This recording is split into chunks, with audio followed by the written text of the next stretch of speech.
41장 로스비 우프와 페어리 와그도그 이야기. 저 악한 배신자들을 사정없이 벌하소서. 해만 지면 돌아와서 개처럼 짖어대며 성안을 여기저기 쏘다닙니다. 그러나 야훼여, 당신은 그들에게 코웃음 치고 뭇 백성을 비웃으십니다. 무더운 계절이 찾아왔다.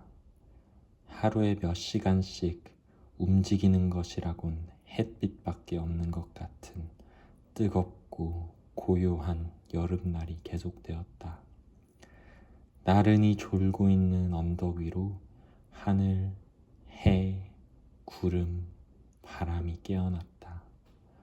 너도밤나무 잎은 빛깔이 점점 짙어지고 토끼들이 풀을 뜯은 자리에 새 풀이 자라났다.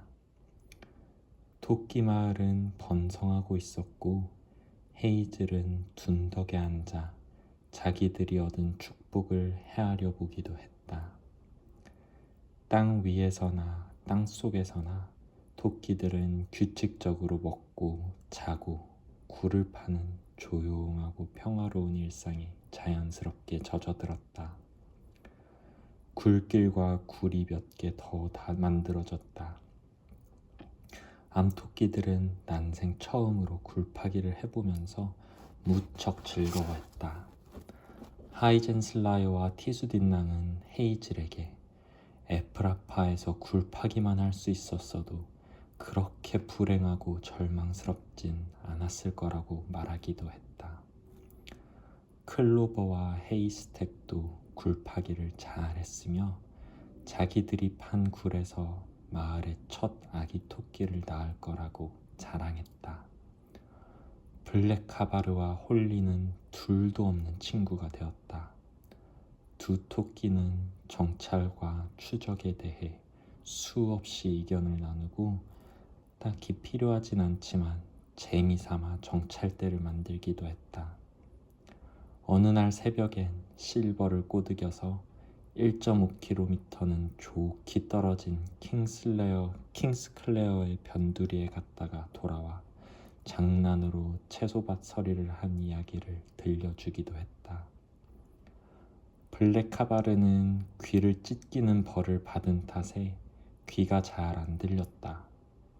하지만 홀리는 블랙카바르가 귀신같이 이상한 낌새를 알아차리고 거기서부터 결론을 이끌어낼 줄 알며 자유자재로 모습을 감출 줄도 안다는 사실을 알게 되었다.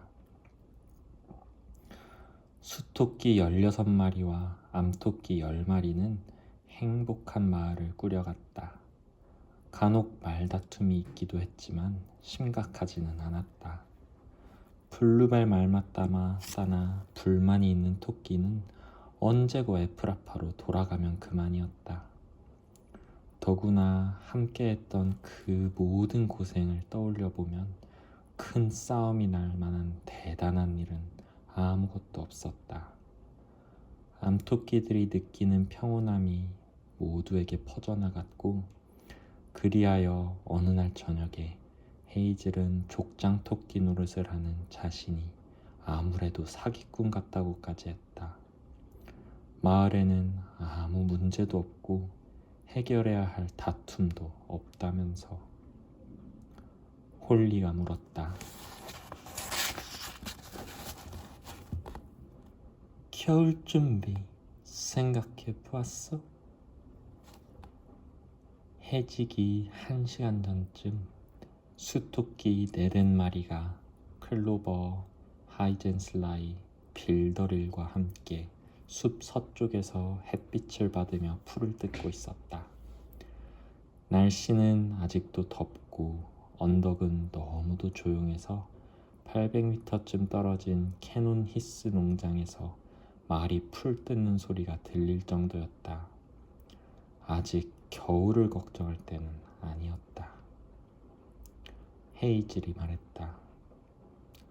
올겨울은 다른 때보다 훨씬 더 추울 거야. 하지만 흙이 부슬부슬하고 나무 뿌리가 깊이 뻗어 있기 때문에 겨울이 오기 전에 굴을 깊이 팔 수 있을 거야. 서리를 피하려면 더 깊이 들어가야 할 것 같아. 바람은 말이지, 굴 입구 몇 개만 막아버리면 따뜻하게 잘 수 있어. 겨울에는 풀이 적긴 하지만 누군가 기분 전환 삼아 홀리를 따라다가 행운을 걸고 채소나 당근을 훔쳐올 수도 있잖아. 엘리를 조심해야 될 때이긴 하지만 굴 속에서 밥스톤스 놀이를 하거나 이따금 옛날 얘기를 듣는 것도 참 즐거울 것 같아. 블루베리 말했다.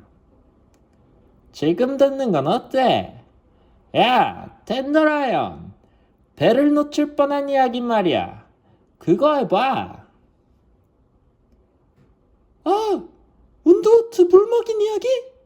그건 비기기 해야지. 내가 주제넘게 나설 수 없지. 이런 저녁에는 겨울을 생각해보는 것도 괜찮겠다. 이 이야기는 나도 듣기만 하고 한 번도 하지 않았어. 그러니 아는 친구도 있고 모르는 친구도 있을 거야. 로스비 우프와 페어리 와그도 그 이야기야. 파이버가 말했다. 어서 해봐. 마음껏 부풀려서 재미있게. 덴더라이언이 이야기를 시작했다. 덩치가 큰 토끼도 있고 작은 토끼도 있었지. 또 엘러라이라도 있었고 엘러라이라의 멋진 새 수염에 얼음이 끼었어. 마을 굴길은 위쪽이고 아래쪽이고 할 것 없이 꽁꽁 얼어붙어 발을 다칠 정도였고 입이 모두 떨어진 고요한 숲에서는 을새들이 서로 이건 내 땅이야. 너는 너네 땅에 가서 굶든지 말든지 해. 라며 아웅다웅했지.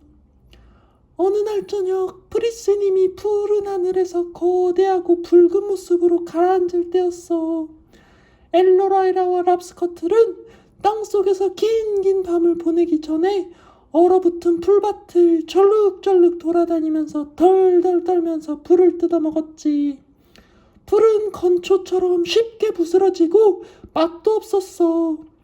엘로라이라와 랍스커틀은 배가 고팠지만 그 형편없는 먹이를 너무 오랫동안 먹어와서 넌더리가 났어. 랍스커틀이 참다 못해 위험하더라도 들판을 건너가 마을 언저리에 있는 큰 채소밭을 습격하자고 했어. 그 채소밭은 마을에서 가장 컸어. 거기서 일하는 농부는 밭 끄트머리에 있는 집에서 살면서 엄청나게 많은 채소를 거두어 흐르두두에 싣고 어디론가 사라져곤 했지. 농부는 토끼들이 들어올 수 없게 밭 주위에 철망을 쳐두었어. 물론 엘로라이라는 마음만 먹으면 밭에 들어갈 수 있었어. 그래도 위험하긴 했어. 농부는 총으로 곧잘 비둘기나 어치를 잡아서 걸어두곤 했거든. 엘로라이라는 생각에 잠겨만 했어. 총만 위험한 게 아니야. 그 빌어먹을 로스비우프도 조심해야 돼. 로스비우프는 농부의 개였어. 인간의 손을 핥아본 짐승 가운데 가장 불쾌하고 심술궂고 구역질 나는 놈이었지. 덩치가 크고 복슬복슬한 털이 눈까지 뒤덮고 있었는데 농부의 명령에 따라 채소밭을 지켰지. 특히 밤엔 말이야. 물론 로스비우프는 채소를 먹지 않았어. 그러니 굶주린 동물들이 입다금씩 양상추나 당근을 먹으러 오면 잠자코 눈 감아줘도 되겠건만 그런 일은 절대로 없었어. 놈은 보통 저녁부터 다음날 새벽까지 채소밭 언저리를 어슬렁거리며 돌아다녔지. 남자 어른이나 사내 아이들이 밭에 못 들어오게 하는 것도 모자라 쥐, 토끼, 산토끼, 생쥐, 두더지 할 것 없이 눈에 띄는 동물은 무조건 죽이려고 덤볐지. 그놈은 침입자의 냄새나 기척을 느끼는 순간 康康 짖어대며 난리법석을 떠는데 이렇게 바보같이 떠드는 소리에 토끼들은 잽싸게 달아나곤 했어. 주인이 로스비우프를 훌륭한 쥐잡이로 여기고 툭 하면 쥐잡는 기술이 얼마나 뛰어난지, 얼마나 훌륭한 개인지 자랑하고 다니는 바람에 로스비우프는 눈 꼴실 정도로 자만심에 넘쳤어. 자기가 세계 최고의 쥐잡이인 줄 착각했지. 그놈은 날고기를 많이 먹었는데 배가 고파야 열심히 돌아다니기 때문에 저녁에는 많이 먹지 못했지. 놈이 다가오면 고기 냄새로 금방 알 수 있었어. 그렇다 해도 놈이 있는 한 채소밭은 위험한 곳이었지. 랍스커틀이 말했어. 한 번만 로스비우프와 부딪혀 봅시다. 엘러라이라님과 저라면 녀석을 따돌릴 수 있을 겁니다. 엘러라이라와 랍스커틀은 들판을 지나 채소밭 근처로 다가갔어. 채소밭에 도착해보니 농부가 불붙은 하얀 막대기를 문 채 설이 맞은 양배추알을 한 고랑 한 고랑 베어내고 있었어. 로스비우프는 그 옆에서 꼬리를 흔들며 우스꽝스럽게 껑충껑충 뛰어다녔지. 얼마 뒤 농부는 수레 같은 것에다 양배추를 가득 싣고서 집 쪽으로 밀고 갔어. 그 뒤로 몇 번 왔다 갔다 하면서 양배추를 전부 집 앞에 옮기고는 양배추를 다시 집 안으로 들여놓았어. 랍스커틀이 물었어. 뭐 하는 거죠? 오늘 밤 사이 얼음이 녹으면 내일 후루두두에 싣고 갈 모양이다. 얼음이 빠지면 훨씬 맛있겠다. 그렇죠? 집 안에 있는 양배추를 훔칠 수 있으면 좋을 텐데. 뭐 그런 건 접어두죠. 이제 우리가 나설 때예요. 농부가 바쁜 틈을 타서 우리는 이쪽 구석에서 시작해볼까요? 하지만 토끼들은 양배추 밭에 들어가기가 무섭게 로스비우프가 냄새를 맡고 미친 듯이 짖어대며 달려오는 바람에 간신히 도망쳤지. 로스비우프가 소리쳤어. 더러운 좀팽이들이 감히 여기가 어디라고 기어들어와. 어서 꺼져버려. 꺼지라고. 엘러라이라는 고생만 실컷 하고 빈손으로 허둥지둥 돌아오며 투덜거렸어. 괘씸한 짐승 같으니 생각할수록 화가 나는군. 어떻게 해야 할지는 아직 모르겠지만 프리스님과 인내에 맹세하건대 얼음이 다 녹기 전에 저 집에 있는 양배추를 몽땅 먹어치워서 저놈 코를 납작하게 해주고 말리라. 랍스커트이 말렸어. 주인님, 그런 말씀 마십시오. 지금까지 숱한 어려움도 이겨냈는데 그깟 양배추 한 통이 귀한 목숨을 내던져서야 되겠습니까? 일단 기회를 보는 거야. 기회만 생기면 당장. 이튿날 오후 랍스커틀은 길가 둔덕 꼭대기에서 코를 킁킁거리며 돌아다니다가 후루두두를 보았어. 후루두두 뒤에는 문이 달려 있었는데 어쩐 일인지 그 문이 열린 채 흔들리고 있었어.